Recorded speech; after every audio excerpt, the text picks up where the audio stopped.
ঘোষণা দেশে ইমারতে ইসলামের মধ্যে কোনো ভিক্ষুক থাকতে পারবে না। আশরাফুল মখলুকাত, সৃষ্টির শ্রেষ্ঠ জীব মানুষ, এই মানুষের মাওলা বড় আদর করিয়া বানাইছে। ওয়ালাকাদ কাররামনা বানি আদম, এই বানি আদম রাস্তায় রাস্তায় ঘুরবে, মানুষের কাছে ভিক্ষা চাইবে, এই দরজার থেকে লাথি খাই আরেক দরজায় যাইবে। এটা কোনোদিন মানুষের সাথে আচরণ হইতে পারে না। আমরা আরামে থাকবো, ভালো ভালো খাবো, আর আশরাফুল মাখলুকাত রাস্তায় রাস্তায় কুকুরের মতো ঘুরবে, এটা মুসলমানের চরিত্র হইতে পারে না। ঘোষণা দেশে ইমারতে ইসলামের ভিতরে কোনো ভিক্ষুক থাকতে পারবে না। যদি কোনো অসহায় মানুষ থাকে তার দায়িত্ব নেবে সরকার। জোরে বলেন সুবহানাল্লাহ, জোরে বলেন সুবহানাল্লাহ। যে কর্ম বাইরে কর্মক্ষম তার কর্মের ব্যবস্থা করিয়া দিতেছে সরকার। যে একেবারে অসহায় বাইরে বিকলাঙ্গ প্রতিবন্ধী, তাকে হসপিটালে হসপিটালে বিভিন্ন ভাবে ব্যবস্থা করিয়া তার ভরণ পোষণ, খাদ্য, বস্ত্র, বাসস্থানের বাইরে ব্যবস্থা করছে সরকার। জোরে বলেন সুবহানাল্লাহ। ভিতরে খোসা বাইরেছে লিথিয়াম। বরকত দেওয়ার মালিক কে? এমন পাওয়া পাইছে, ধারণা করা হইতেছে আপাতত যেই পরিমাণ লিথিয়াম পাওয়া গেছে এর দাম হইল $3 ট্রিলিয়ন। অনেকে বোঝেন নাই 3 ট্রিলিয়ন কত। সুবহানাল্লাহ কোন।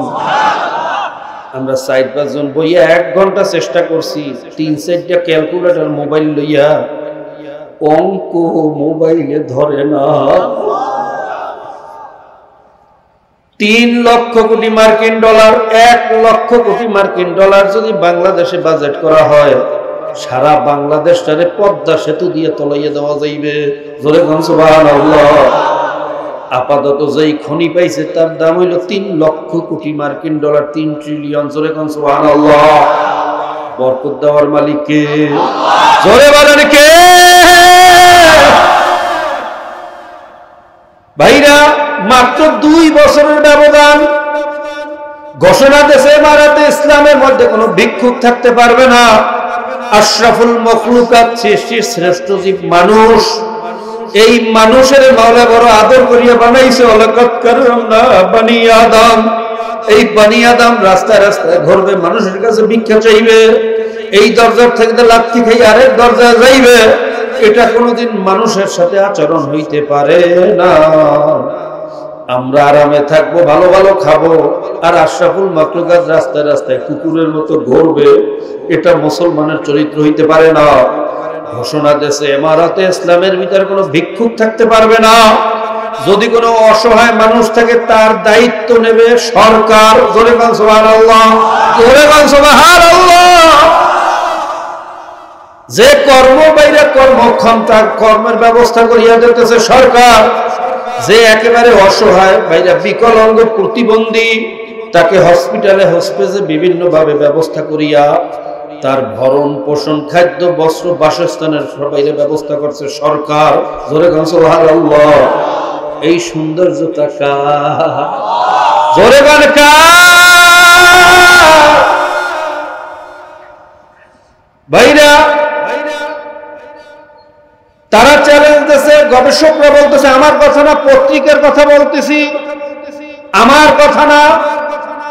পত্রিকা ঘাটিয়া দেখিয়েন, মিডিয়ার খবর নিয়ে দেখিয়েন, তারা বলতেছে আগামী 2 বছরের ভিতরে আফগানিস্তান যেই পরিমাণে তেল উৎপাদন করবে, এই তেল দিয়া নিজেদের প্রয়োজন মেটানোর পরে 60% তেল এক্সপোর্ট করতে পারবে। এখন যে পরিমাণ তেল উঠাইতেছে তার ভিতরেও ভাইরা $26 পার ব্যারেলের দাম কমাইয়া দিয়েছে। বলতে গেলে 10,000 টাকার ব্যারেলের দাম 5,000 টাকায় মার্কেটে ছাড়ছে। তারা বলতেছে মাওলার দেওয়া সম্পদ, মাওলার দেওয়া খনিজ, এটা কোনো বান্দায় সৃষ্টি করে নাই।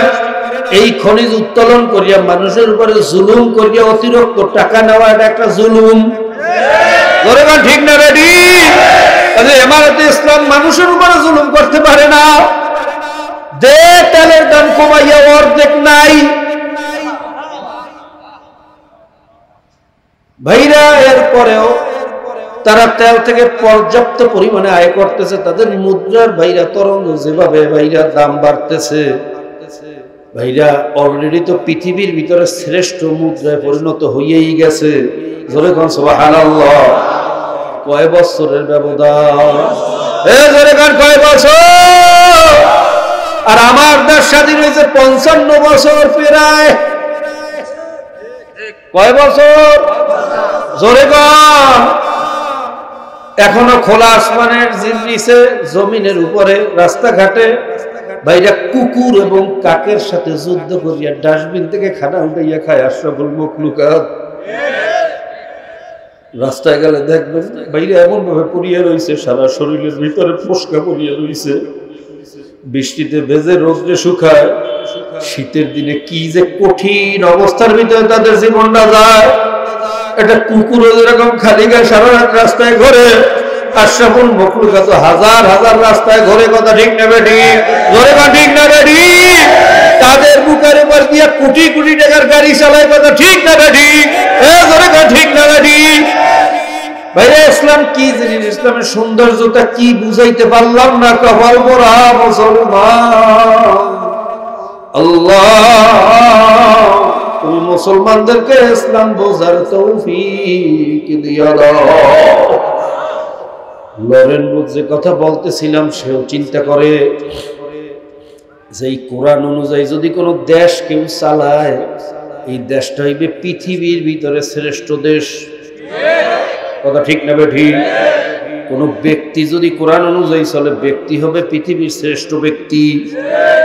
এই কোরআন অনুযায়ী কোন সমাজ পরিচালনা হয়, সমাজটা হবে পৃথিবীর শ্রেষ্ঠ সমাজ। জোরে ঠিক না বেঠি? যখন লরেন বুঝের বুঝে চলিয়ে আসছে, কালেমা পড়িয়া মুসলমান হইয়া গেছে। আর কপাল পোড়া মুসলমানের গোষ্ঠী বিনা চেষ্টায় মুসলমানের সন্তান হইয়া, মুসলমানের ঘরে জন্ম হইয়া, বিনা চেষ্টায় ইসলামের দাওয়াত পাইয়া, মাওলার পরিচয় পাইয়া, সামান্য একটু ক্ষমতার লোভে পড়িয়া, টাকা পয়সার লোভে পড়িয়া এই 2 দিনের জিন্দেগানি যা দেখতে না দেখতে শেষ হইয়া যায়, এই ভুয়া ভাইরা ভুল এই অন্ধকার জিন্দেগানির পিছনে পড়িয়া ইহুদি খ্রিস্টানের পিছনে ঘোরে আর তাদের দালালি করে। ঘরে না ঠিক না রে ঠিক? লরেন বুদের মতো মানুষ টনি বেলারের সাথে আমার কথা না, বিশ্ব মিডিয়ায় ঘটনা আসছে, তালাশ করিয়া দেখিয়েন। সে একবারও চিন্তা করে নাই আমি যদি মুসলমান হই আমাকে মারিয়া ফেলাইতে পারে। শত্রু আছে না নাই? জোরে গান আছে না নাই? আমাকে সম্পদ থেকে বঞ্চিত করতে পারে, এমনকি দেশ থেকে বাহির করিয়া পরবাসে বনবাসেও পাঠাইয়া দিতে পারে। কিন্তু ইমানের মহাব্বাতে 1 সেকেন্ডও চিন্তা করে নাই। কালেমার মহাব্বাতে ক্ষমতার মহাব্বাত ছাড়ছে, দেশের মহাব্বাত ছাড়ছে, জীবনের মহাব্বাত ছাড়ছে, সম্পদের মহাব্বাত ছাড়ছে। কথা ঠিক না ঠিক? ঠিক না ঠিক? লরেন বুদের মতো মানুষ যদি কালেমার মহাব্বাতে সব কিছু ছাড়তে পারে, এ কপাল পোড়া মুসলমান তোমার আবার কি হইল? আল্লাহ তুমি আমাদেরকে তোমাকে চেনার তৌফিক দিয়া দাও। আল্লাহ মুসলমানদেরকে ইসলাম বোঝার তৌফিক দিয়া দাও। ভাইরা ইসলাম কি জিনিসের সৌন্দর্যতা আসলে বুঝাইতে পারলাম না। আল্লাহ পশ্চিমারা মুসলমানদের ইসলামের বিরুদ্ধে এত বেশি ফোবিয়া ছড়াইছে, এত বেশি বদনাম ছড়াইছে, এখন অনেক মুসলমানও ইসলামের নাম শুনতে পারে না। ঠিক না বেটি? আসলে ইসলামের সৌন্দর্যতা কি এখন একটা উদাহরণ দেওয়ার জায়গা মোটামুটি হয়েছে আফগানিস্তান। আল্লাহ তুমি মুসলমানদেরকে এখনো বুঝতে পার না, তাড়াতাড়ি বুঝ দিয়ে দাও। সবাইকে ঈমান নিয়ে খাঁটি মুসলমান হইয়া কবরে যাওয়ার তৌফিক দাও। ভাইরা যে কথা শুরুতে বলতেছিলাম, 3 জিনিসের নাম হইল ঈমান। মুখে স্বীকার করা, অন্তরে বিশ্বাস করা, কাজে কর্মে প্রমাণ করা। আমি আল্লাহ এবং আল্লাহর রাসূলের সৈনিক, আমি ইহুদি খ্রিস্টানের দালাল না, আমি আব্রাহাম লিঙ্কনের দালাল না, মাউসুদের দালাল না, আমি বাইরা লেনিনের দালাল না, কার্ল মার্ক্সের দালাল না, আমি গ্রিক দেবীর আদর্শ বুঝি না, রোম আদর্শ বুঝি না, ক্যাথলিক আদর্শ বুঝি না, আমি গণতান্ত্রিক আদর্শ বুঝি না, ডেমোক্রেসি আদর্শ বুঝি না। আমার আদর্শ হইল ইসলাম, আমার নেতা হইল মুহাম্মাদুর রাসূলুল্লাহ সাল্লাল্লাহু আলাইহি ওয়াসাল্লাম। কথা ঠিক না ঠিক? ভাইরা, যদি আমরা ঠিকই মুসলমান হইতাম, 92-95% মুসলমানের দেশে মদের আইন থাকতে পারে না, জেনার আইন থাকতে পারে না, বেপরদার আইন, লিভিং টুগেদারের আইন, সমকামিতার আইন, বিবাহ বহির্ভূত সহ অবস্থান, প্রাপ্ত বয়স্ক নারী পুরুষ যদি একসাথে বসবাস করে, সেখানে যদি যারও সন্তান হয়, এত বলে কোনো দোষ নাই। এটা কি মুসলমানের আইন? জোরে কন, আরো জোরে কন। এটা কাদের আইন? জোরে কন। এটা মুসলমানের আইন, এটা কাফেরের আইন। টাকার বিনিময়ে জেনা করো, পোস্ট কোয়ার্টারে যাও, পতিতাবৃত্তি করো, দেহ ব্যবসা করো, লাইসেন্স নিয়ে করতে পারলে এটা জায়েজ। এটা কোনোদিন মুসলমানের আইন, এটাও কাদের আইন? জোরে কন, জোরে কন। এই আইনগুলো যে আমাদের দেশে আছে, বাস্তবায়ন করে কে? সরকার। সরকার করে না, আপনারা করে? সরকারের বাবার ক্ষমতা আছে আইন পাস করার, আপনারা যদি সমর্থন না দেন, কথা কয় না? না, সরকারও করেন না, আপনারাও করেন না, জিনিয়ে করেন। হ্যাঁ, তাহলে ফেরাউন নমরুদই করে, এবার কত কন না কা? এই দেশে যে আইনগুলো আছে কুফরি আইন, এগুলো বাস্তবায়নের জন্য সহযোগিতা আপনি আপনি আমি করি, কথা ঠিক না? ঠিক। কুফরি আইন বাস্তবায়নের জন্য সহযোগিতা করলে খোদার কসম খাইয়া চ্যালেঞ্জ দিয়ে বলিয়া গেলাম, বাবা পীর হইতে পারেন, আলেম হইতে পারেন, মুফতি হইতে পারেন, আমার মাওলার দরবারে মোমেন হইতে পারেন না, কথা ঠিক না? ঠিক। কাজী বাবা পায়ে হাত দিয়ে বলিয়া গেলাম, আমার উপরে রাগাইয়ের না। অনেকে মনে করতে পারেন হুজুর একটু রাজনীতি কথা কইয়া গেল। বাবা খোদার কসম খাইয়া বলছি, রাজনীতির উদ্দেশ্যে বলি নাই, ঈমান আমলের উদ্দেশ্যে বলছি, কথা ঠিক কিনা? এরপরেও যদি মনে করেন আমার কথা আমার বানানো কথা, কোরআন হাদিস বিরোধী কথা, আল্লাহ এবং আল্লাহর রাসূলের বিরোধী কথা, এই মাহফিলের পরেই সবাই মিলে আমাকে জুতা মারিয়েন, থুতু মারিয়েন, আমার কোনো দাবি নাই। আর যদি এই কথাগুলা ঈমানের জন্য, আমলের জন্য, আল্লাহ এবং আল্লাহর রাসূলের জন্য বলিয়া থাকি, বাবা পায়ে হাত দিয়েও বলিয়া গেলাম, এখনো সময় আছে, ফেরো ফেরো। কারণ এই মজলিস থেকে বাড়ি যাইতে পারবা কিনা তুমিও জানো না, আমিও জানি না। আজরাইল কিন্তু প্রত্যেকের পিছনে হাত পাইতে দারোগার মতো খালি হ্যান্ডকাপ লইয়া ঘোরে, মালিকের একটু হুকুমের অপেক্ষায় আছে। হুকুম পাওয়ার সঙ্গে সঙ্গে যখন খপ করিয়া থাবাটা মারিয়া বসবে, সারা পৃথিবীর ডাক্তার কবিরাজ এক জায়গায় করলে ও কাজ হবে না। কাজী বাবা পায়ে হাত দিয়ে বলিয়া গেলাম, আপনিও কবরে যাইবেন, আমিও কবরে যাব। এই মুসলমানি, এই ঈমান, এই আমল মাওলার দরবারে কাজে লাগবে কিনা বুঝিয়া শুনিয়া হিসাব নিকাশ মিলাইয়া তারপর মাওলার কবরে যাইয়েন। আপনারা আমার জন্য দোয়া করেন, আমিও দোয়া করি, মাওলা যেন তার গোলাম হইয়া কবরে যাওয়ার তৌফিক দেয়। আল্লাহুম্মা আমিন। আল্লাহ, কি বলছি, কি বুঝাইছি, তোমার বান্দা বান্দিরা কি বলছে আমি জানি না। আল্লাহ, যেভাবে আলোচনা করার দরকার সেই যোগ্যতা তো আমার নাই, কিন্তু তোমার বান্দারা তো বড় আশা করি এখানে আসছে। আমাদের অযোগ্যতার কারণে তোমার বান্দাদেরকে মাহরুম ফিরাইও না, একটা মানুষকে মাহরুম ফিরাইয়া দিও না।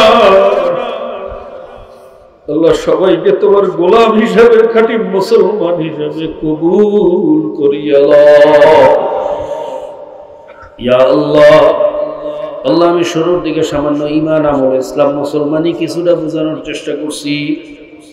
আমি শেষের দিকে একটু তোমার সৌন্দর্যতা, তোমার দ্বীনের সৌন্দর্যতা, ইসলামের সৌন্দর্যতা, কোরআনের সৌন্দর্যতা কিছুটা নমুনা বোঝানোর চেষ্টা করছি। বাবুজি, আমার মতো নালায়েকের দ্বারা ইসলামের সৌন্দর্যতা বোঝানো সম্ভব না, পিপিলিকার দ্বারা কোনোদিন পাহাড়ের পরিচয় দেওয়া সম্ভব না, আমার মতো আপনার নালায়েকের দ্বারা ইসলামের ভাইয়ের পরিচয় দেওয়া সম্ভব না, তোমার পরিচয় দেওয়া সম্ভব না। বাবুজি, তোমার পরিচয় তুমি দিয়া দাও, ইসলামের পরিচয় তুমি সবার ভিতরে দিয়া দাও।